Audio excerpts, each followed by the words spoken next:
Doodlebud. I've had a fair number of new inks come across my desk over the past year, but there is one that has really been a standout. I'm going to tell you what that is. I'll quickly run through some other ones that I've really enjoyed this year. This is Private Reserve Ultra Black. Really like the color, flows well. Can't really say anything bad about it. Aside from their bottle design, they spill a lot. There's this sample that I got. This is the Noodler's, I still don't know how to say it, if it's Groomy or Groom Cactus. Lovely green. What I'll do at the very end, I'll show you little samples of these because I know people will definitely ask for that. Another Robert Oster ink, love their inks. Dragon's Night, beautiful color, a little bit of a purple to it. This super ultra black one from Platinum. I believe it's pronounced Chou Kuro. And yeah, flows great, nice and wet. Super dark black, and also this was kind of fun too, this Diamine Imperial Blue. However, none of those made the #1 spot. The ink comes from this brand that I recently discovered this year. This is Octopus brand ink.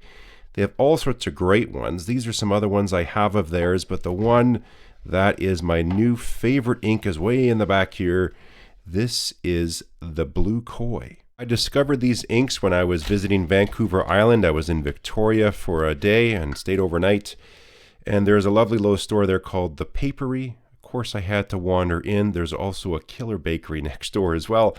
So I had my coffee, had my bakery item, and go into a pen and stationery store. They got tons of fountain pens, gorgeous paper. And there was this beautiful table. It had all these lovely bottles. It was a nice display. I saw all these pictures and I just went, hello, what is this? I've never heard of this ink brand before. It was new to me. I couldn't, I'm like, okay, I have to get one. They were reasonably priced. I can't remember how much it was. I don't know if it says, oh, here it is. $22 is what I paid for this one here. So I thought that was reasonable. I think it's, what are these, 50 milliliters of ink? It'll say somewhere on here, 50 mil. Vegan, that's good to know in case you don't want to be eating non-vegan inks. I don't know. Anyways, I saw the pictures. It's always tough to tell the color on the bottle. So if you're new to fountain pens, there's a lovely site called Mountain of Ink. I went to their site, picked out a lot of colors to consider, and I just kept coming back to this one, this Blue Koi. I like koi fish. I think it's a gorgeous graphic on here. I like blue inks, and the cool thing is it's waterproof. You have to watch a little bit. The company that makes these, they're in Germany. They make actually a lot of inks for a lot of people, lots of stuff. And you got to be a little bit careful with cleaning out these pens. You want to make sure it's in a pen that seals quite well. But this is one thing with fountain pen ink that can drive you mad. Well, let's say this is your best writing. It's not my best, but whatever. You let it dry, and then this happens. So here we go. The ink is dry. It's even got a nice sheen to it. And all it takes is one drop of water. It could come from the condensation on your cup. A single drop of water. Oh, I tried to aim and I missed it. Let's try again. Here it comes. I'll give it a tap. Boom. I missed again. But one drop of water is all it takes. And now this is what happens to your note, your penmanship, whatever. I live in the lower mainland here in the Vancouver area. It is mega rainy all the time right now, and you're always terrified to carry your books with your notes in it that you've used a fountain pen, because this stuff it doesn't work well with water. The cool thing with this stuff, let's just put the mug right on there and rub it around. It's waterproof. It doesn't smudge. Like, it's really, all the condensation, like, it's really good. I'm actually starting to rip the fibers of the paper. So not only does this stuff have a nice color, I like a blue ink. It's fairly vibrant and bright. Always depends on the paper you use. But this fixes a fundamental problem. I find a lot of the permanent inks, the waterproof ones, especially the blues, it happens with other ones too. They're a little bit flat. It goes on looking nice and lustrous and glossy and all that, but they dry kind of flat and dull. This one still stays nice and vibrant. So it's just a gorgeous color blue ink on its own.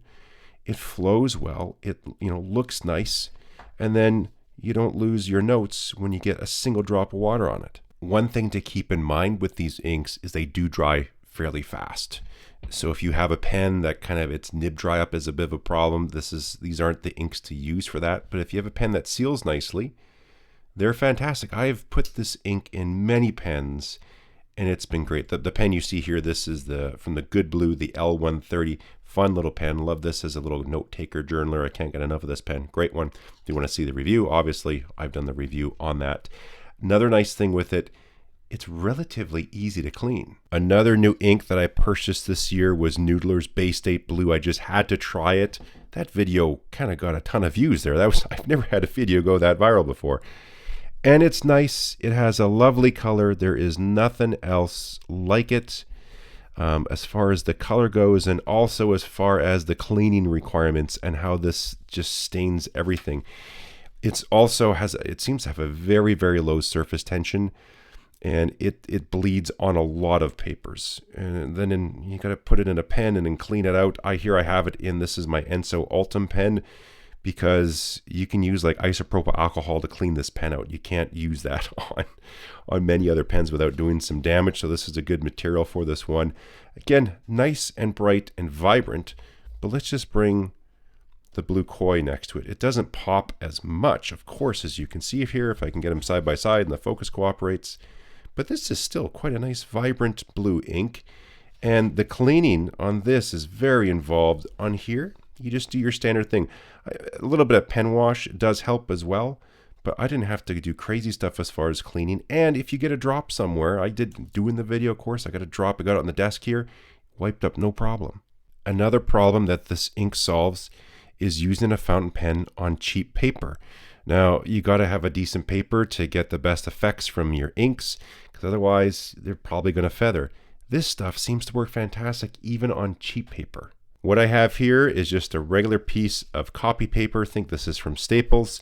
I have a bunch of pens. They all have the inks I've mentioned here. We're going to show you how these all do on the El Cheapo paper, and then I'll show you how well this does as well.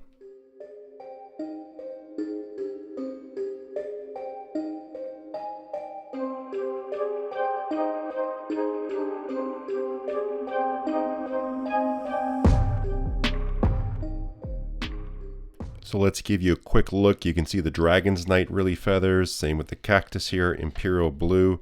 I think that might even be an extra fine nib and it's still doing it. The Chuokuro actually looks not too bad. It's doing pretty well. Bay State, you're getting some feathering. And the Blue Koi, like it's pretty good. Maybe just a little bit.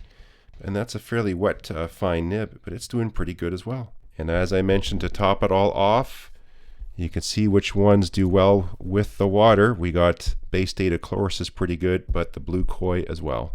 So that's it. That is my favorite ink of 2023 and possibly even longer. I could see this standing there for a while. And those are all the reasons I really enjoy this one. If you haven't tried these, this is maybe something worthwhile checking out. Maybe you have and didn't like it. That's fine too. Love to hear from you down in the comments. What is your current favorite ink? That one's mine. What's yours? Thumbs up, subscribe. Catch you next time.